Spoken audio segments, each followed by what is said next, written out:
ఒక ఊరుంది. అక్కడ ఎలాంటి జాడలు లేకుండా మనుషులు మాయమవుతారు. అక్కడికి వెళ్లిన వారు తిరిగి రాలేదు. ఈ ప్లేస్ ఇండియాలోనే కాదు, ప్రపంచంలో కూడా బ్లాక్ మ్యాజిక్ టౌన్ గా గుర్తింపు పొందింది. దీని పేరు మాయంగ్. అస్సాం రాష్ట్రంలోని మాయంగ్ అనే ఊరు శతాబ్దాలుగా మంత్రవాదులు నివసించిన చోటు.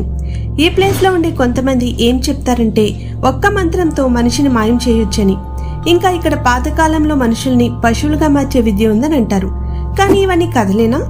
అయితే ఇక్కడ ఒకటి మనం బాగా గుర్తుంచుకోవాలి. అదేమిటంటే ఈ ఊరిలో ఇంకా చాలా మంది మంత్రజ్ఞుల సంతానం జీవిస్తున్నారు. బ్రిటిష్ టైంలో ఒక సైనిక బలగం మయాంగ్ వెళ్ళింది. అక్కడ 80 మంది సైనికులు ఒక్కసారి కనిపించకుండా పోయారు. అసలు ఏమయ్యారో ఎవ్వరికీ తెలియదు. ఈ ప్లేస్ లో ఒక గ్రంథాలయం ఉంది. అందులో వేల సంఖ్యలో మంత్రాల పుస్తకాలున్నాయి. ఈ పుస్తకాలన్నీ చదవగలిగితే విషం తాగినా మనిషి బ్రతికే ఛాన్స్ ఉందని అంటారు. కానీ అక్కడ స్థానికులు ఏం చెప్తారంటే బయట వాళ్ళు అసలు అక్కడ కాలు పెట్టకూడదు అని. కానీ ఒక్కటి మాత్రం నిజం, ఇండియాలో కూడా బ్లాక్ మ్యాజిక్ ఇప్పటికీ సజీవంగానుంది. మయాంగ్ ఓ మిస్టరీ, ఇంకా ఛేదించాల్సిన ఒక చీకటి ప్రపంచం.